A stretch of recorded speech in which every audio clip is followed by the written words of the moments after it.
Hi everyone, this is Emrah Turgut. Today we will start chapter 27. It's about wave optics. In chapter 25 and 26, we learn about geometric optics. But in this new chapter, we will talk about the wave properties of the light. Let's get started. So in chapter 27, we will learn about Huygens principle, Young's double-slit experiment, diffraction grating, diffraction by single slit or a hole, resolution limits, Rayleigh criteria, interference by thin films, and polarization. So you need to be a little bit more careful about this chapter because these are more like newer subject compared to classical physics. So in high schools or previous physics lecture, you may skip these parts. So you need to little pay more attention, and maybe you can find another sources if you would like to learn more about the background. Okay, so just to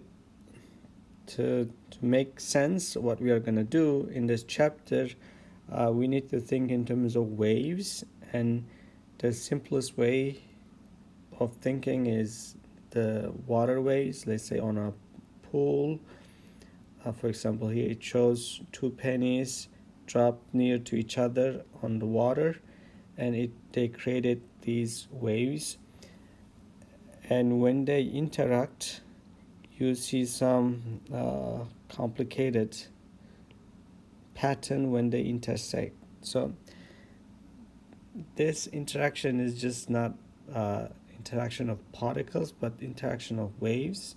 So you see ups and downs, some zero crossings. So that's why this is the wave phenomena. So in this chapter we will talk about the wave properties of the light. Okay, the first principle we will go before the diffraction, Huygens principle. So this is an important point to understand the diffraction in, let's say, two slits or other objects or the geometries. So Huygens principle says that every point on a wavefront acts as a point source. So you have a source here, let's say sun something or a light source. You are sending the wavefront, right? So the wavefront propagates and reaches. But what you need to learn in terms of Huygens principle is every point works as a source when for the wavefront. So that's what you are seeing here. So you have a wavefront, say this one, like a surface of the sphere.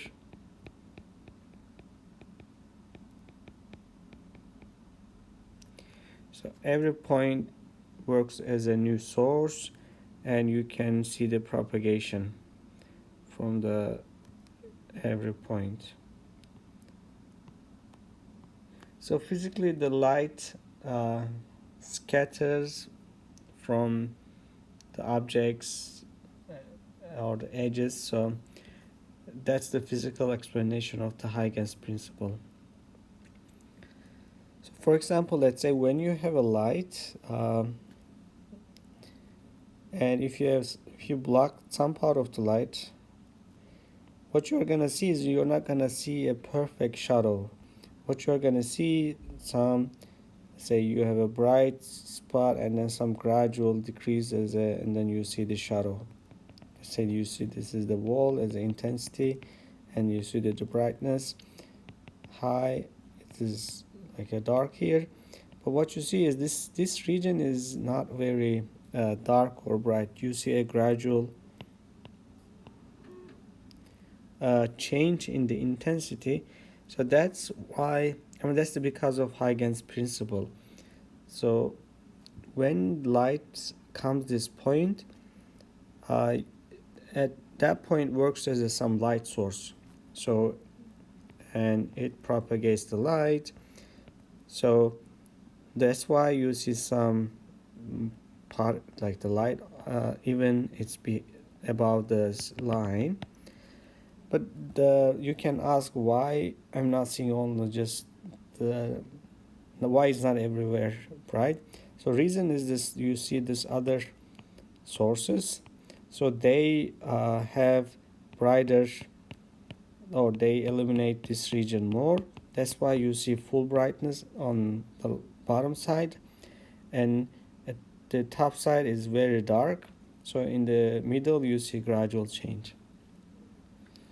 So another thing is when you have some type of big hole, again you see some bright points, and other the edges will be smooth, or there's a gradual darkening. So, and if you have a very like a sharp point or small point, then you see further the point is gonna work as a source, so you will see the wavefront is propagating. So Huygens principle is also observable in refraction. So when we have wavefronts propagating, so it propagates in the different medium as well, and the interfaces. So that's why we work with the wavefronts. Let's say when you have a light, you have a normal. Say when you have a light coming as a wavefront. So, and then when we see the refraction, we learn about wavefront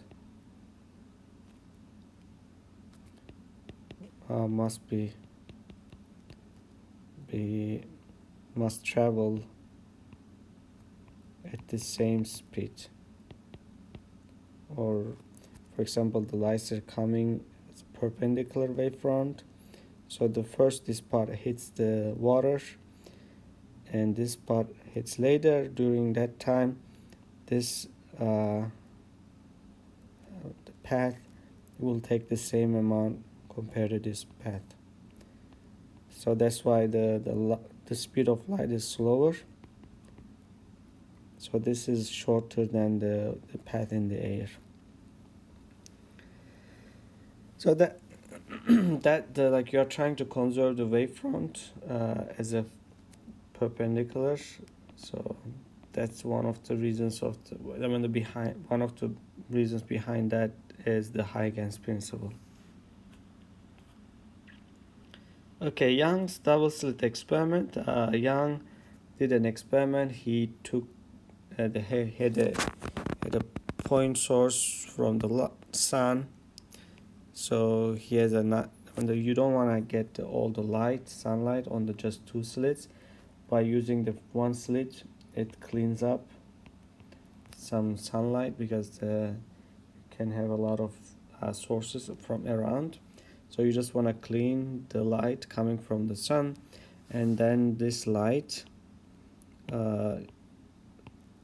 reaches S1 and S2, like slit 1 and slit 2, and these two slits are gonna work as a single source, and their wavefronts are gonna propagate to the screen. And like water waves, these the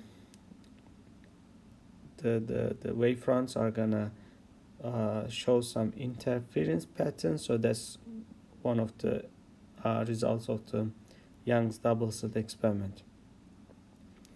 So the one method I like how to describe the waves is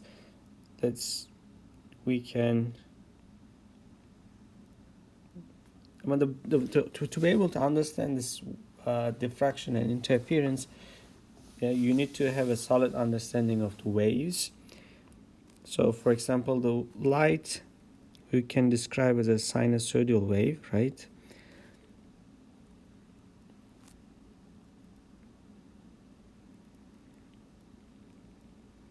So this is the full period. So I call it lambda. And this is half of the path, lambda over 2 and lambda over 2. And if you think in terms of, okay, this is, we can call it this wave as a sine omega t minus kx, because electromagnetic wave propagates in time and space. So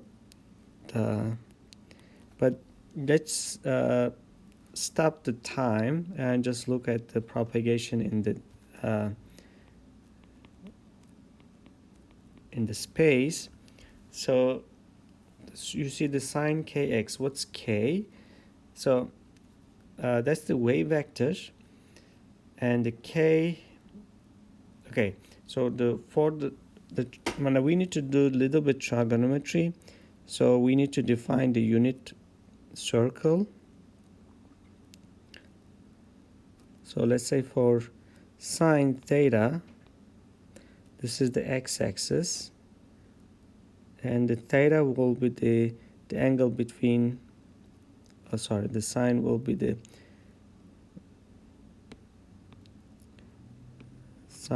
the top part, and cosine will be the x-axis. So when you have on the unit circle, so this intersection is going to be cosine of that angle, and this will be the sine of that. So the sine theta at 0 is 0. Sine 0 is 0. And cosine 0 is 1. So that's why you have this 1. And when theta is pi over 2, sine pi over 2 equals 1, and cosine pi over 2 equals 0. So right now I'm using the radian, not the degrees, but the pi over 2 is going to be 90 degrees. So, and then the full circle is going to be 2 pi. So that's, the circumference is 2 pi r, comes from that fact. So this is this is phi, the half angle is phi, and full 360 degrees is 2 pi. So this is the radian in terms of radian. So okay, the one full period is going to be 0 to 2 pi. So for this, and when x is at lambda, so when the wave propagate exactly wavelength, it should be the full period, like it goes from 0 to 2 pi. Then the k is, and then you see this is going to be 2 pi. K is 2 pi divided by lambda. So this is the wave vector.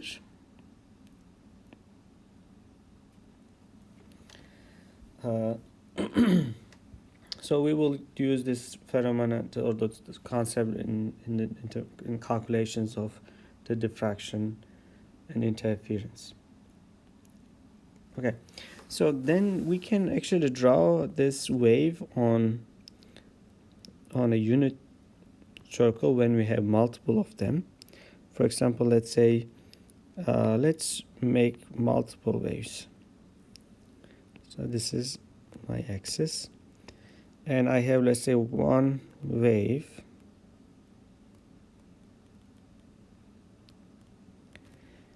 and the second wave is gonna start at different time. Let's say it will start from here,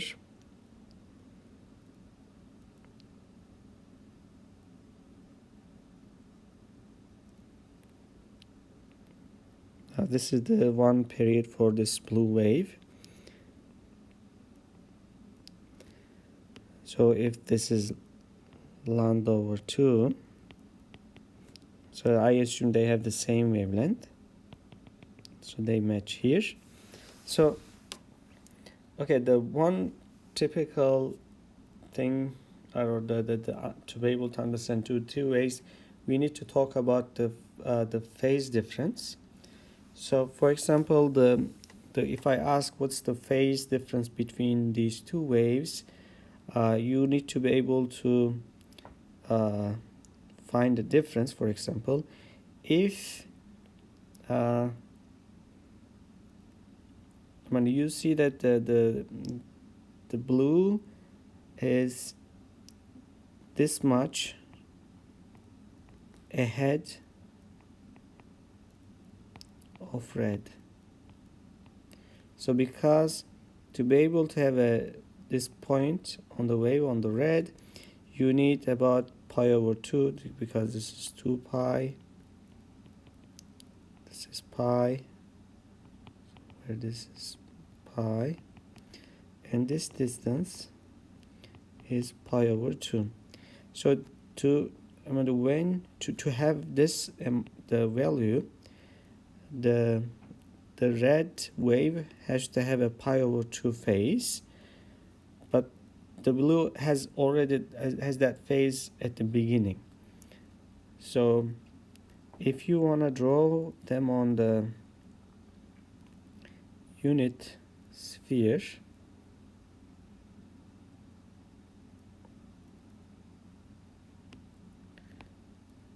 okay, the red one is gonna start from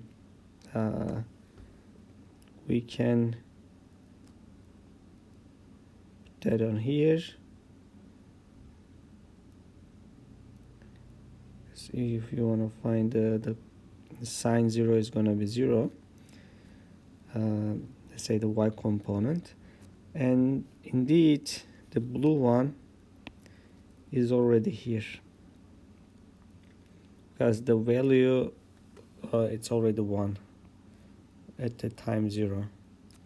So and then what's happened is, as you move in time or location, these two waves are gonna rotate, but the angle between them, pi over 2, is gonna be conserved. Let's say this is at time 0, or let's say if you come this point and half of the period, then they will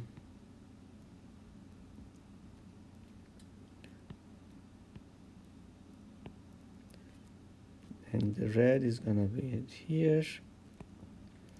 Take the half of the period, and the blue is going to be here, and you see the red is 0 and the blue is -1. So this is -1.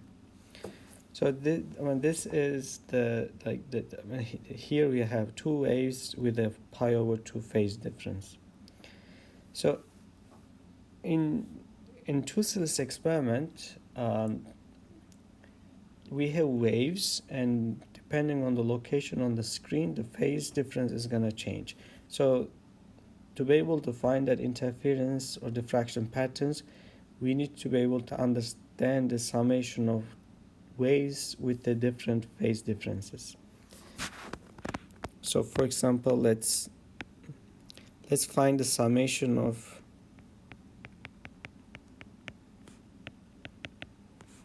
the total amplitude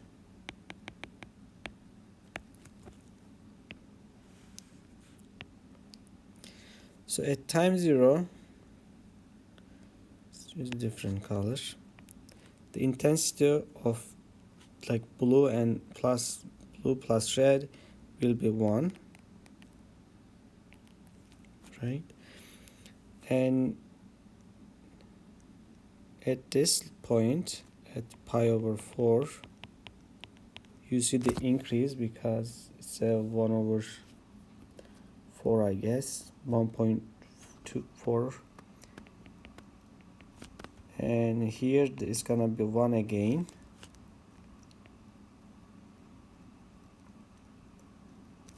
So I draw too large. So let's say this is gonna be -1.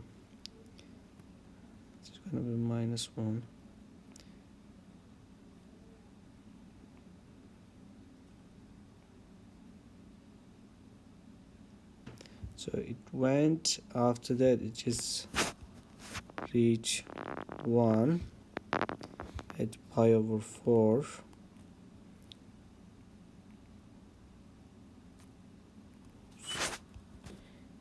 Then it will start to decrease, and here it will be -1.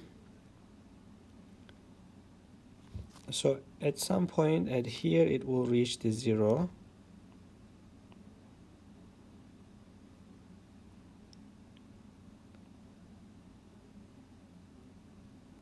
So again it is -1.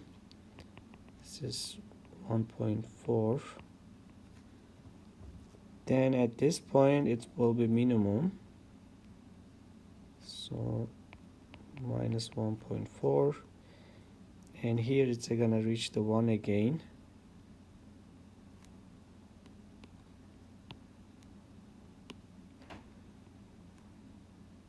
So here then it will reach 1 again. Do this again. So in terms of the location it will be a little bit off, but you will have this one. Oops. So it's gonna be 1 again. Okay, it will. So with this way you complete the whole wave. So it has the same wavelength.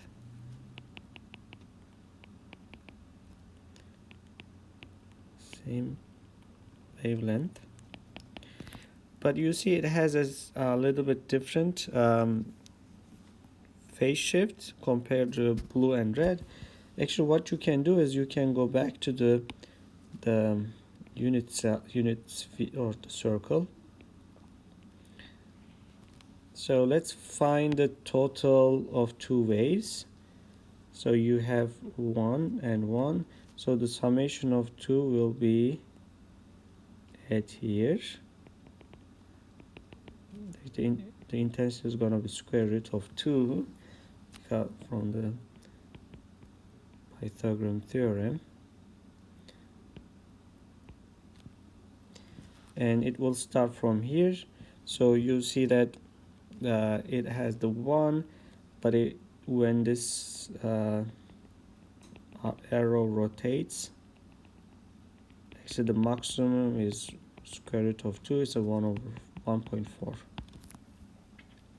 So actually what we draw is the rotation of this arrow. So at the beginning the projections on the 1 and 1, but the total length is 1.4.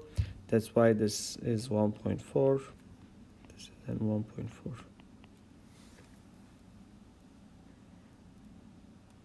And then the starting point is going to be between the red and blue. So it doesn't start from 0, it doesn't start from the maximum, it starts between.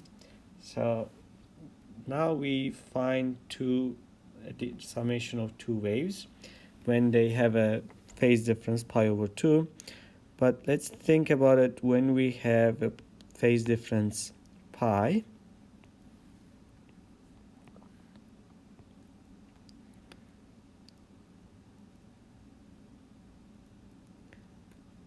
Okay, so this is pi, this is 2 pi. Second wave has a pi phase difference. So it means that you can start as it's starting from this point.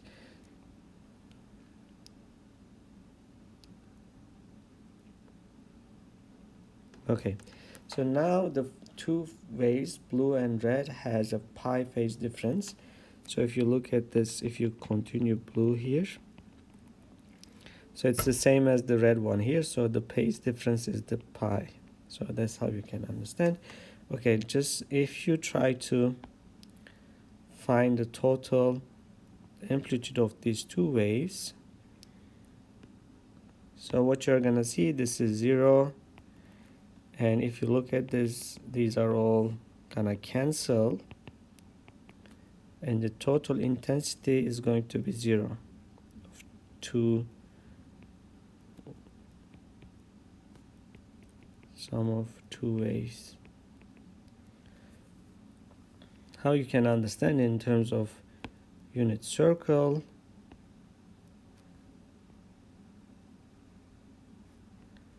you have a one wave, very good circle.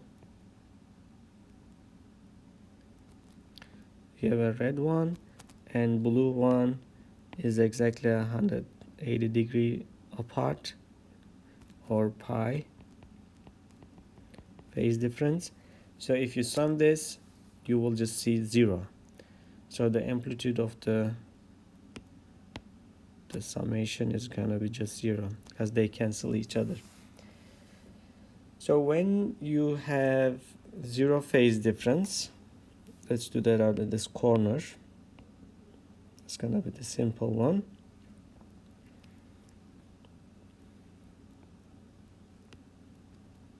Okay.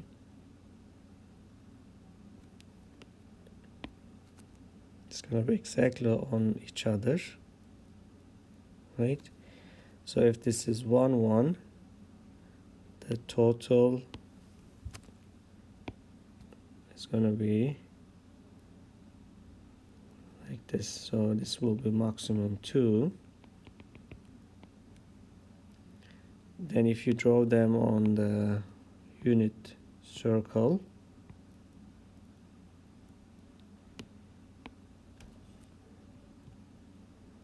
so this is the red arrow and this is the blue arrow, and the total is going to be 2. This is 1, 1, and this will be 2. So this rotation is gonna be with the 2 reduced at 2. Sorry.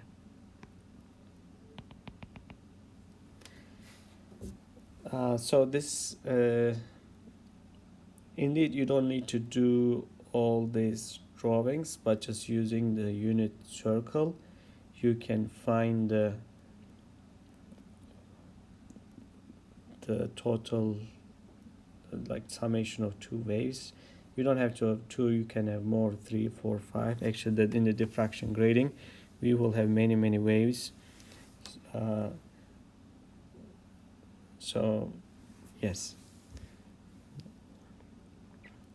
Okay, so then when we start thinking about these two slits, S1 and S2, what we need to do is to find the phase difference between two waves. So for example, when the waves come to here from S1 and S2 at non-zero angle theta, you will see that the waves are gonna take different paths even they meet at the same point. And the path difference, if you draw this triangle, so these two triangles are gonna have the same length, but this is additional path for the second one. So if you have a let's say this is angle theta for the screen, and this angle will be theta 2, and this extra path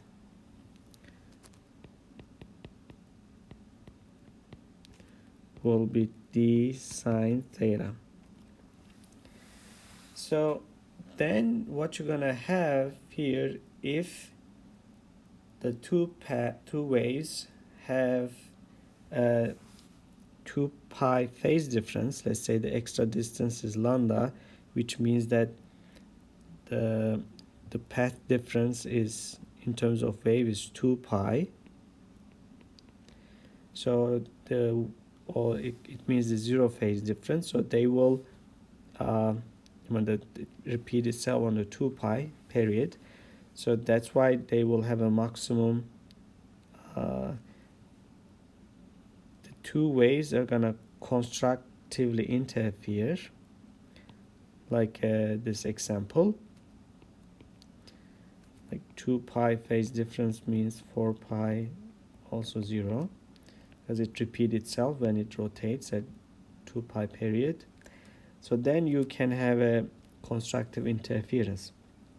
However, if the distance or the path difference d sine theta equals to lambda 2, which means the path difference is pi, so you see that the wave maximum is going to correspond, will meet at the minimum of the other wave.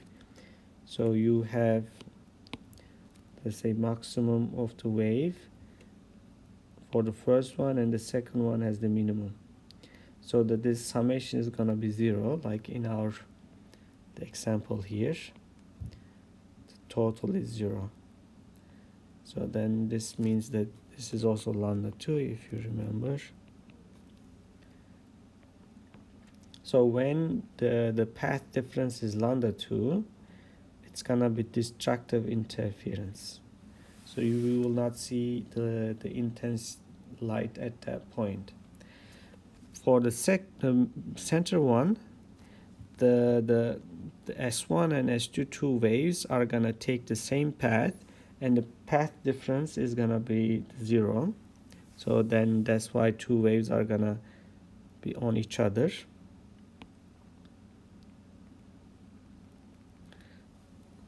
So yeah, and we can do the same calculation here.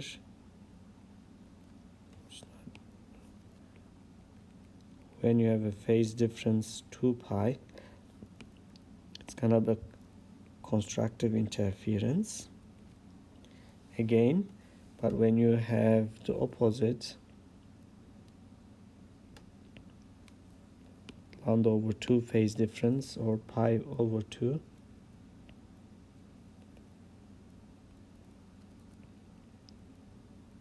so this will be destructive.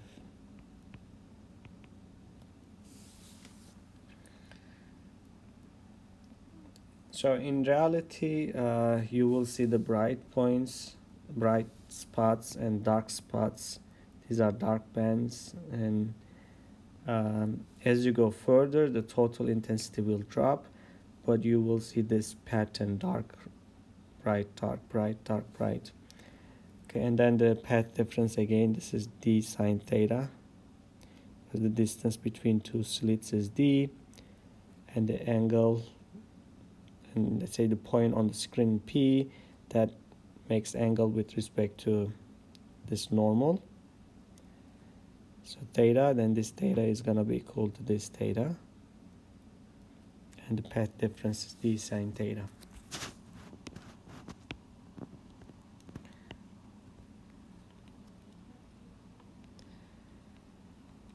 Okay, then mathematically, when you have d sine theta being equal to 0, or lambda, or 2 lambda, 3 lambda, and so on, you will have a constructive interference, because the phase difference is 0.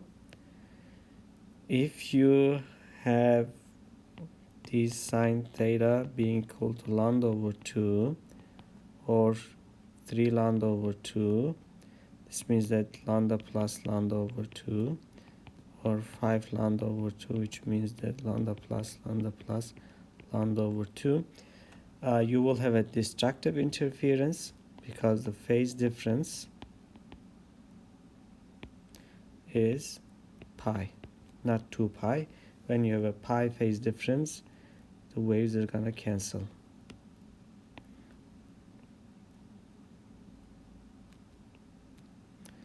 So this is pi phase difference.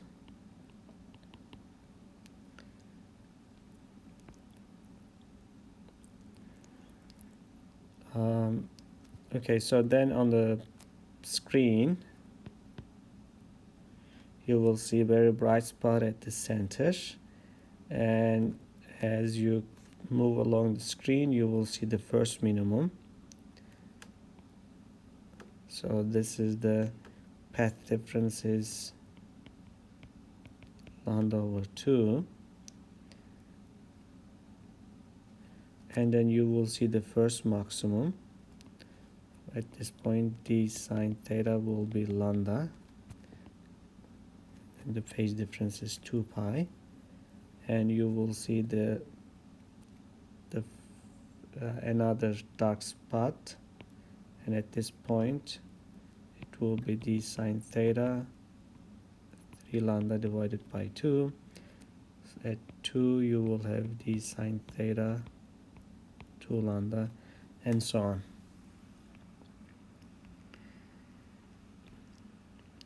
Okay, we have one example here. We have a 2-slit experiment, and the distance between 2 slits are 0.2 millimeters, and the distance between the slit and the screen is 1 meter, and you see that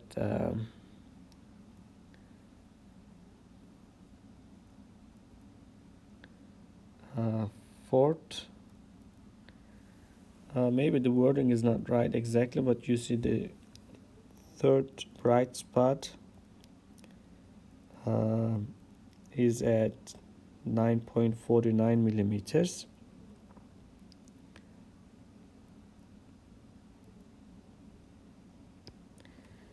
So d sine theta is going to be 3 times lambda.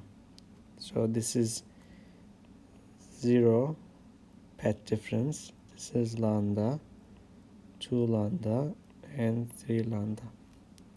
So these are all bright spots.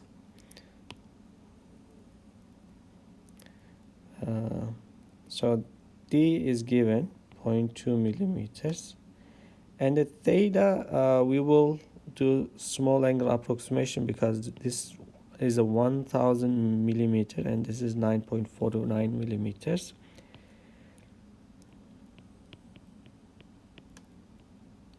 (1000 millimeters) 3 times lambda. So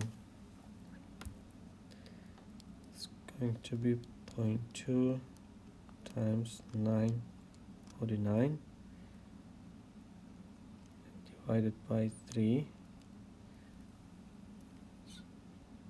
going to be 0.63233 millimeters divided by 1000, and this will be 0.633 micrometers or 633 nanometers. So that's how we get wavelength.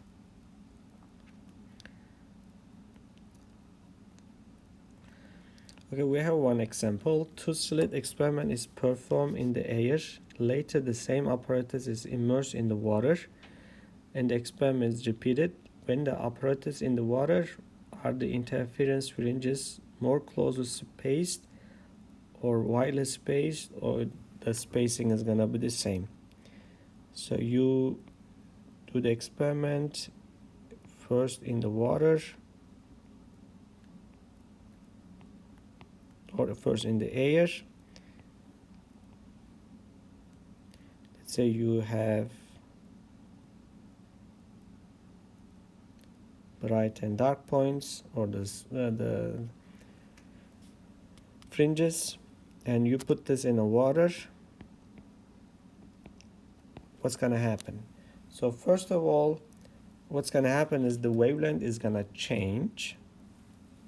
So in the water, the wavelength is gonna be shorter because the frequency and the period is constant, and the speed is lower, so which means that smaller. Lambda is smaller in water. So if you